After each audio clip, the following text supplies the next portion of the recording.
That's the benefit I think that we've noticed the best. And then the other part too is It's instant. instant. Yeah, it is. So Yeah, why why- is it so fast? Yeah. Well, I'll try and explain it. Yeah, it's an interesting thing because we are seeing more and more that people say within hours it's effective. Yeah. Now, regular curcumin typically takes a few days. And the reason is, I've talked about these two proteins. I'm going to see if I can describe this so that it's easily understood. That transcription factor I talked about, NF-kappa B it's called, it lives in the cytosol. The cytosol is the outer part of the cell. I don't know if you've had biology. You have the nucleus and then the cytosol. And when you're injured, there's an enzyme that breaks down, IKK it's called, I-kappa kinase. It releases the NF-kappa B and it goes into the nucleus. And it's looking for the DNA that it has an affinity for and the gene, the promoter of the gene. Now, until you're injured, this thing is attached to it in the cytosol, or until there's oxidation. And here's the cool thing. If you're not managing oxidation in the cell, it can cause the I-kappa B to be loose. And it then comes in and creates inflammation as you age. It's one of the features that creates the inflammatory activity. So as you age. literally we're getting younger as we take this. Well, you're combating one of the factors, to put it more accurately, like I'd like to say yes, but from a scientific standpoint, you're countering one of the biochemical effects that occur when you age and that contribute to proliferation of age. So the way we look at it is the science says exactly what you said. What we say is that we look, feel, and move younger. Exactly, and it's because you have less inflammation. That inflammation escalates with age. You know, if you go for a run, ride the bike with your grandson or your son, you know, I know I'm going to get up in the morning and I'll be stiffer than he would be, right? Mm-hmm. But I take my BDMC, Power Kirk, and I'm at par because I'm countering this NF-kappa B adverse event with age with an antioxidant that preserves the integrity of that complex. Now, here's the other thing. This works differently because remember I talked about MSK1. Mm-hmm. So now MSK1 is a different protein altogether. It's a kinase and it's inside the cell. If you picture the cell, MSK is also in the cytosol and in the nucleus. And when this NF-kappa B is released and goes into the nucleus looking for its promoter gene, it's inactive. It has to be turned on by MSK1. Right. So MSK1 is like the key. Block it. It turns it on. Yeah, turn. So NF-kappa B is not active. It's translocating into the nucleus, but it's not active until it's turned on by MSK. Now think about this.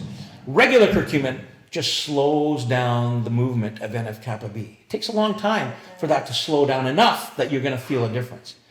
Our curcumin shuts off the key, MSK1. Boom, done. It's instant. Okay, so that's why people are having the instant results. Yeah. So what happens to the NFK after if there's no key?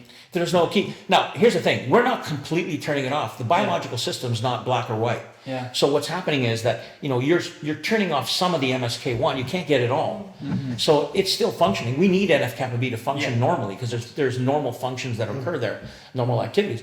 But what we're doing is we are taking down the dysregulated levels of MSK1. Now, we're not only turning it off, we're showing that we limit the because phosphorylation is what turns it on.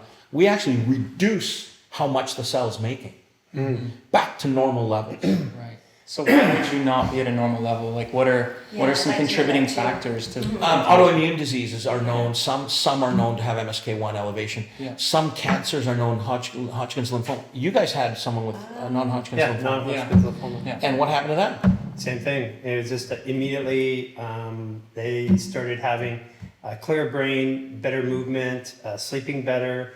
The mobility goes up because what our belief is that we're made to heal. The body is, and if it's not healing, it's because there's something in our environment or that's dysregulated. Yeah.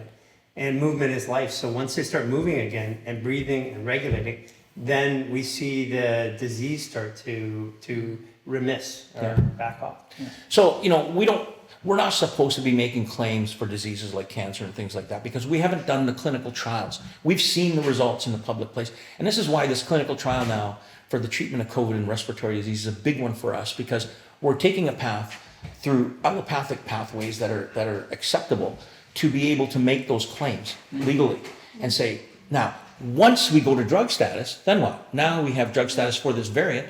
Then we go sideways and say, okay, we're doing trials now on these other drugs, on these other diseases. Okay, Crohn's That's disease, ex- colitis. that's Because exciting. COVID opportunity has created a fast track opportunity to, instead of it taking 9 years, it's taken us 12 months to go into drug status. right, okay, so that's cool. So, So what's the difference between good and bad inflammation? Because there's a conversation that. Yeah, well, inflammation is critically important for regeneration of tissue recovery. You know, when you get injured, the first response is an inflammatory response, which then sets in motion a restorative response. And it's important for that phase to occur. Typically, it's a 7 to 10 day phase. More specifically, it's a 7-day max phase. But if it's prolonged, it prevents the restorative phase from coming into play. And that's where it's a problem. If it's amplified because of other diseases compounding the inflammatory activity, it can be a problem. And in fact, this is what's happening with the COVID situation, with people who have other disorders that are already setting the stage for inflammation up here instead of baseline. And then when you get infected, the inflammation goes up here instead of here. And that inflammation is represented in terms of the terminology you've seen in the public space by the cytokine storm phenomena. The cytokines are the cytokines that elicit the inflammatory response and deliver the symptoms. And they create damage to the tissues that are in and around the vicinity of the infection. And because COVID is now known to become systemic in terms of the arterial walls and how it replicates, that becomes a situation that's pretty much systemic in terms of the inflammatory activity. so when you guys actually, I mean, when you trialed it yourself internally, you did the science on it, it was working with a 30 level. Without black pepper. Sorry, well, actually, This is a good here, one. yeah, here, so let's go to like more, we got a lot of the science out of it. Let's go to more of the practical talk. The first thing is that people say, you need black pepper. You need pepper in there. So why is this different again? Well, the black pepper or the active constituent, the piperine, is said to, and there's studies that show that it enhances the bioavailability not only of curcumin but of other substances that it's added to. This is already bioavailable. When we raise that curcumin 3 level, there's a lot of things that happen that change everything about this. You remember we talked about ORAC value. Regular curcumin has an ORAC value somewhere around 9,500. The ORAC value of this is about 500,000. So it's not even in the same ballpark. This is not even the same. So basically, one of these, to compare, like one of these pills is roughly 100 times more effective than a normal curcumin, if you look at it that way. If you look at, if you're talking about ORAC value, it's about 50, at least 50 times more. Okay. Yeah, with ORAC value. When it comes to the inflammatory activity, we've shown significant So difference basically what you're saying, sorry, is that you could actually take one of these or 50 of these. for the ORAC value to be equal. And that, I mean, that's something that people, because why I like to latch onto that is because the world, when we went and we started marketing this, we spent a couple years testing it in the clinic. And then we went to do the research. And oh my gosh, the research on curcumin was so outdated and all over the place. Yeah. And so what you're actually doing is you're creating new research in that curcumin that the rest of the world can use as well.